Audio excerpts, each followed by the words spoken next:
Hello everyone, and welcome to the next edition of the Holland Land Office Museum's Artifact Video Series.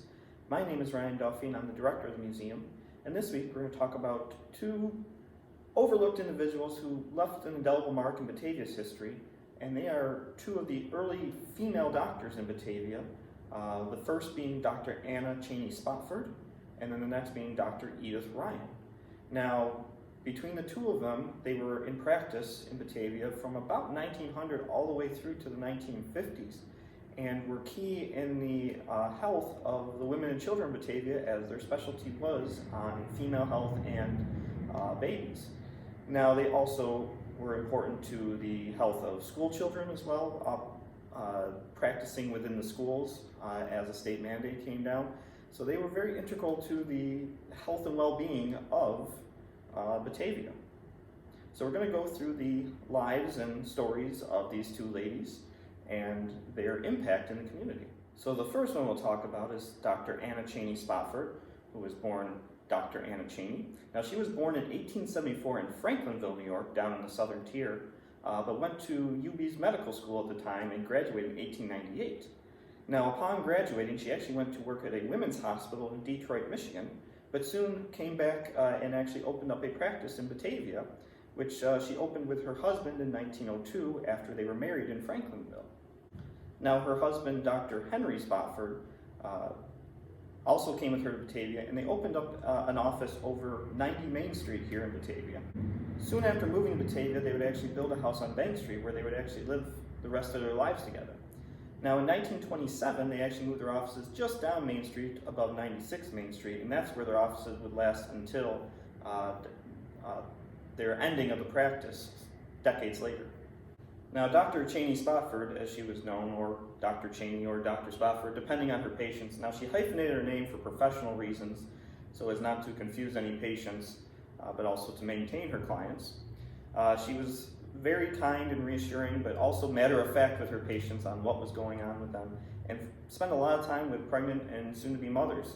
So when she had her first and only daughter, she actually was able to recognize very early that she was pregnant, as she noticed the signs that she had noticed in her patients. Now, she would continue to practice until 1932, when she actually died after having gallbladder surgery due to complications that occurred during the surgery. Now, her husband Henry would actually continue to practice for a few more years until his death in 1938. But she was really one of the first women doctors here in Batavia and was very much helpful to the women of Batavia, especially in dealing with their health and their baby's health. So now we're going to move on to Dr. Edith Ryan, who you could say actually kind of followed in Dr. Cheney-Spofford's footsteps and became sort of the next female doctor in Batavia. Now, she was born here in Batavia. In fact, her father was the postmaster, so well-known individual. And she graduated from Batavia High School in 1910 and then went on to the Philadelphia Women's College, which is now the Pennsylvania College of Medicine, and graduated from there. Though she originally thought she might become a lawyer, she ended up becoming a physician instead, as she wanted to be out there helping people and not just sitting behind a desk. She ended up receiving her medical degree in 1915 and passed all the New York State exams. Now, she hoped to actually practice in Philadelphia where her uncle lived, but she had a very long illness which kept her very ill and forced her to move back home to recuperate.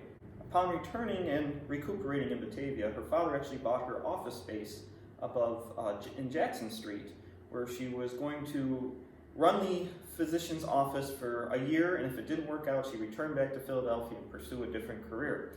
However, this is sort of advantageous for her, as we're right at the outbreak of World War I, when a lot of male physicians were called off to military service or were needed elsewhere, so she was able to fill that gap that was left over.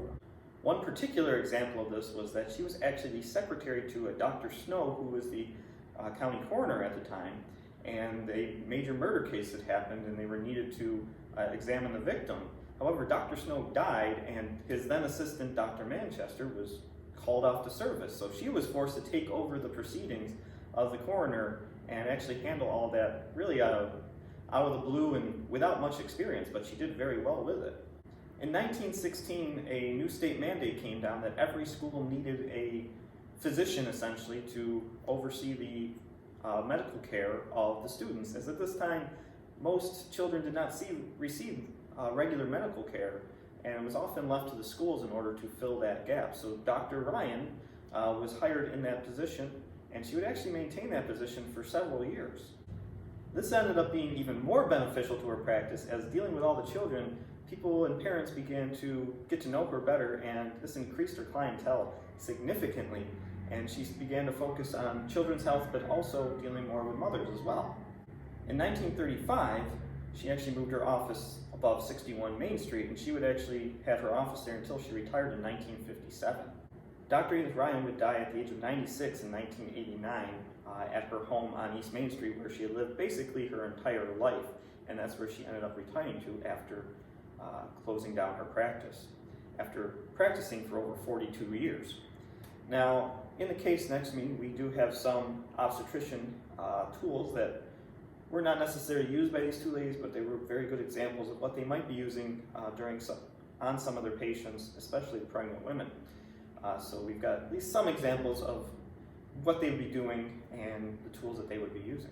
Well, I hope you enjoyed this edition of our Artifact video series and learned a little bit more about Batavia's early female doctors, Dr. Anna Cheney-Spofford and Dr. Edith Ryan, and their impact on the community, as it was very significant.